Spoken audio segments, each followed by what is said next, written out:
Kaya may mga babae pumapayag sa kahit sila yung gumagastos, they don't fucking care. Because they get something more emotionally and mentally. The truth is, kasi nga, ang brain ng babae, hindi niya alam kung positive or negative yung nagpapastimulate sa kanya. As long as may stimulation ng emotions, wala siyang pakialam. Women will get bored if they get all the things they fucking want in life. Hey, what's up guys? Sublado Mode here mga ropa. So may nagtag sa atin sa video na to, pakipanood muna. Kapag mas mahal ni lalaki si babae, mas priority niya ang happiness ni wife niya versus sa sarili niyang happiness. Selfless ba? Even yung happiness ng parents niya, top priority niya si misis niya. Nangyari nito, full bloom ang femininity ni misis niya. In return, mas maaalagaan si mister, bahay at mga anak, napaka-healthy and functional na pamilya. Well, okay na sana. Smooth yung pagkaka-explain, kaso nga lang may tawa sa uli, parang hindi totoo. Well, honestly, mga ropa, hindi tayo naniniwala sa ganito. Okay? Hindi tayo maniniwala sa mga ganitong advice dahil unang-una, tandaan nyo, women are emotional creatures. Pangalawa, hindi mo prioridad ang kasiyahan ng iyong asawa or ng iyong girlfriend. Kasi dapat, bago kayo magkakilala or bago kayo nagsamang dalawa, dapat alam nyo na kaagad kung paano pasiyahin ng bawat isa. Okay? I mean to say is, dapat alam mo kung paano pasiyahin yung sarili mo kahit wala siya. Dapat alam ng asawa mo or alam ng girlfriend mo kung paano siya maging masaya kahit wala ka. Dahil hindi pwedeng lagi nakadepende yung kasiyahan natin sa partner natin or sa tao na gusto natin. Okay? Kasi madidisappoint ka lang palagi. At ito pa mga ropa, like I said, women are emotional creatures. Okay? So, kailangan nila ng highs and lows of emotion, ups and downs of emotion, kailangan may stimulation of emotion or arousal of their emotions. Kasi pag wala, they get bored. Someone told me a man that or a person that very articulate is boring. No, it's not. Hindi po boring ang mga articulate na mga tao. They're very smart. And at the end of the day, yun yung mga gusto ng mga kababaihan. Pero may mga babae na nagsasabi pag masyadong matalino ang isang lalaki, they will get bored. Why? Kasi nga, parang too perfectionist or parang alam niya lahat or parang walang flaws. Hindi ganun eh. Ang nakikita ko sa mga babae na nagsasabi na they will get bored sa mga lalaking very articulate or sa mga articulate person is parang sila yung walang ginagawa. Is parang sinishame mo yung pagiging articulate ng isang tao and dahil hindi ka maka-adapt, sasabihin mo boring siya. Or dahil hindi ka makasunod yung sa pagiging smart niya, sasabihin mo boring siya. Pero at the end of the day naman, yung mga babae, hinahanap yung mga lalaki na talagang mas matalino sa kanila, mas magaling sa kanila, yung may leadership or superior sa kanila overall, di ba? Kasi gusto mo ng tao na maglilid sa'yo. Tapos, nung nakakita ka ng lalaki na articulate or smart person, sasabihin mo, pwede ka ma-bored. Hindi ganon. So, ibig sabihin, ikaw yung may problema. Kasi ayaw mong sumabay. Ayaw mong i-improve yung sarili mo para makasabay ka dun sa talino ng tao na nakilala mo. Diba? Ladies, ulitin ko sa inyo. Though, alam natin, eto ladies, para sa inyo to. Kung naboboard kayo sa isang tao, either you are not very creative or talagang yung mga standard mo sa lalaki, hindi ganun kataas. Okay? Ladies, para sa inyo to. Kung pwede ka maboard sa sobrang talinong lalaki or very articulate person, I think you need to ask yourself, anong gusto mo? Yung ikaw yung mas mataas sa kanya or siya yung mas mataas sa'yo? Kasi at the end of the day, you want a leader. Diba? So, and the guy should be smarter than you and superior than you. Diba? Kasi pag hindi mas better sa'yo yung lalaki, doon ka maboboard, honestly. Diba? Hindi dahil sobrang talino niya. I think naiinis kayo sa sobrang talino or sobrang galing, it's because hindi kayo makasunod. So it's not, I think it's not boring. It's more on issues na hindi mo siya maabot. Kaya nga, maboboard ka pag kasama mo, oh shit, I don't belong here. Diba? May mga ganon, diba? Let's say for example, gusto mag-OFW, dadaling ka sa Saudi. And lahat doon, karamihan, let's say, makakasama mo, puro taga ron. Wala kang ibang kakulture na Pilipino, ikaw lang. So, hiniling mo na makapunta ka ron para kumita ng pera, tama? Do you think pwede mo ba idahilan yon na ayoko dito, I feel bored? Kasi hindi ko sila maintindihan. Or, gagawa ka ng way para maka-adapt. Diba? So, most of the time, you need to do something. Okay? You need to be open-minded. Hindi pwede na lagi ka lang magbabase sa nararamdaman mo. Kaya, mga ropa, ladies, para sa inyo to, you become bored or you get bored because you're not very creative person or you are not smart enough to think what is not boring and boring. Okay? Don't get me wrong. Lahat tayo maboboard. Pero it's our fucking job na hindi tayo maboring. Especially sa tao na pinili natin. Maliwanag ba yun, mga ropa? Okay? So, pag ang babae sinabihan ka na masyado kang matalino, masyado kang boring, then, sabihin mo sa kanya, I don't think na boring ako. I'm a smart person, so, by default, creative ako. Ang mga taong mabilis ma-bored, actually, sila yung mga boring. Kasi, they don't think outside the box. Ganun lang kasimple mga ropa. Balik tayo kay Jack. Yung mga ganitong payo, hindi magwo-work in a long-term relationship. Maybe short-term, oo. Yung i-please mo, yung girlfriend mo, yung asawa mo, o yung i-priority mo yung happiness niya, pwedeng mag-work in a short period of time. Pero at the end of the day, women will get bored if they get all the things they fucking want in life. Ulitin ko, karamihan ng mga babae, pag nakukuha nila yung mga bagay na madali or pag yung partner nila pina-priority yung kasiyahan nila, they always get bored. Okay? Lagi silang mafe-feel bored or lagi silang mawawala ng gana at the end of the day dahil mas sinasamba mo sila or nilalagay mo sila sa pedestal. Women wants highs and lows of emotions. Okay?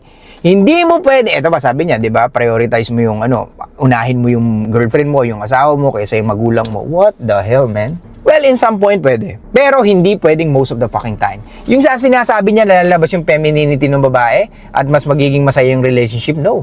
A woman that so in love with her man, yun ang lalabas yung femininity. Pag ang babae mas in love sa lalaki, which is, sabi natin, women are emotional creatures. So, ibig sabihin, pag yun ang natitrigger sa kanya, yung emotions niya, at mas siya yung nagmamahal sa lalaki, of course, siya yung gagawa ng way para maipakita niya doon sa boyfriend niya or sa asawa niya how much she loves her man. Okay? So, by default, ang babae na mas in love sa lalaki or willing niyang ibigay yung kasiyahan ng asawa niya or ng boyfriend niya, mas merong stimulation ng emotions. So, ibig sabihin, mas lalabas yung pagiging feminine niya. Tandaan niyo mga ropa, kung napunta na kayo sa sitwasyon na ikaw yung naghahabol sa babae, ano nangyari? She gets bored, di ba? Maybe sa umpisa, oo, ganda-ganda siya sa sarili niya, haba ng buhok niya, pero dumating sa point na na-bored siya. Kasi piniplease mo na siya. Kasi pinaprioritize mo na yung happiness niya. Which is ayaw ng mga babae ng ganun. Ang gusto ng mga babae is merong stimulation ng emotions. Women cannot know kung gusto nila ng negative or positive emotions. As long as there is emotions, as long as present yung stimulation ng emotions, they don't fucking care. Kahit nga nag-away kayo araw-araw, kahit nagsusumbatan kayo, why you guys still choose to be together? Diba? Kahit na sinasabi nyo sa mga kaibigan nyo, ayoko na ng ganito. It's so stressful, so toxic, this toxic relationship. Girl, iwanan mo na yan. Hindi ko kaya. O, diba? Kaya yung mga kaibigan yung mga babae, di ba, naiinis. Girl, sabi sa akin na problemado ka dyan sa boyfriend mo, but I'm iwan. Hindi ko pa kaya. O, di ba? The truth is, kasi nga, ang brain ng babae, hindi niya alam kung positive or negative yung nagpapastimulate sa kanya. As long as may stimulation ng emotions, wala siyang pakialam. That's how women brains work. Okay? Ano yung sinasabi ko sa inyo? Pag ang babae nag-chase sa inyo, mas mataas yung stimulation ng emotions niya kumpara sa mga lalaki nag-chase sa kanya. Kaya nga, kung totoo na mas mahal mo or dapat mas mahalin mo yung girlfriend mo or yung asawa mo at tingin mo, parang bangko yan eh. Tingin mo na mas mamahalin ka rin niya kagaya ng ginagawa mo. No, it's not, Ropa. Okay? There's no such thing as equal feelings and emotions. Laging merong mas nagmamahal at mas may minamahal. Lagi yung tatandaan yan. So, mas maganda na ang babae mas mahal na mahal ka. Why? Kasi pag ang babae mas mahal na mahal ka, wala siyang space to think other men. Or, kumbaga, most of men are invisible to her eyes. Okay? Majority of men are invisible to her eyes. Ikaw ang pinaka-the best sa lahat. Okay? Kahit na sabihin mo hindi ganun karami yung pera mo. As long as you stimulate her emotions. Kaya may mga babae pumapayag sa, kahit sila yung gumagastos, they don't fucking care. Because they get something more emotionally and mentally. Diba? So ladies, be thankful na may mga ganun lalaki sa buhay nyo. Kung meron man. Diba? Kasi may nag-message sa atin. Paano naman daw gagawin niya kung yung girlfriend niya or yung babae na gusto niya mas mataas yung sahod sa kanya? Ropa, it's not about the money most of the time. Tandaan nyo mga Ropa, ang pinaka-importante sa babae is kung paano kayo kumukunik sa isa't isa. Kung paano yung connection nyo sa isa't isa. Napaka-importante nun. Kaya may tinatawag tayong dynamic. Okay? Eto pa. Kung hindi mo pagbubutihan bilang lalaki na sumahod ng kagaya ng sahod niya, of course, pwedeng magbago yung isip niya. Pero like I said, as long as you give stimulation of her emotions, nakakapit yun sa'yo. Maniwala ka sa akin. Women always dictate, empowered and fueled by their emotions. So they always make decision by their emotions.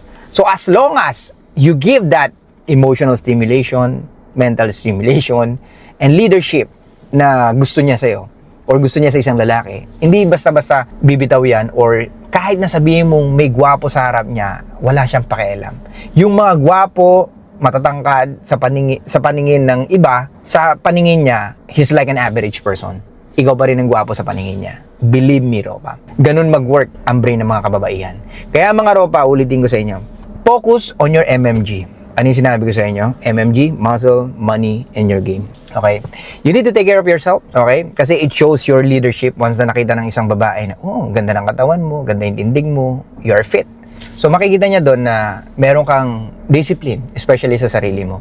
So women want that. Okay? Because they know deep down na pasaway sila or maharot sila. So, kailangan nila ng lalaki na magtitame sa kanila or mapapasunod sila. Okay? That's most women want in men. Or, yun ang pinakagusto ng mga kababaihan na mahanap nila or makilala nila. Yung lalaki na talaga maglilid sa kanila. Okay? Pangalawa, money. Pag may pera ka, maganda kumilos. Masarap kumilos. May galaw ka. You can open more doors. Especially kung bachelor ka. 'Di ba? Yung dating game mo, pwedeng umabot kung saan-saan, hindi ka nasa isang lugar, 'di ba? So, pag may pera ka, mas maganda yung galaw mo, mas maaliwalas. Kahit magka-problema ka. Kasi sinasabi nga nila, 'di ba? Money can buy happiness. Pero sabi na iba, I would rather cry in my Lamborghini or in my Ferrari than with Toyota, 'di ba? Kasi totoo naman 'yun, 'di ba? Kung malulungkot ako, syempre dapat may style pa rin. Kung masasad ako, ma-stress ako, dapat may style pa rin. Kaya some other people, pag na-stress or pag nalulungkot, they buy stuff, 'di ba? They always buy something na either expensive or they go travel, 'di ba? Pero same. Minsan pag uwi mo ng bahay, andun pa rin yung problema. So ano yung pinaka dapat natin improve? Lagi ko sinasabi sa inyo, your fucking game, 'di ba? Money can give you so much freedom pag meron ka. Pero wag mong kakalimutan yung game mo.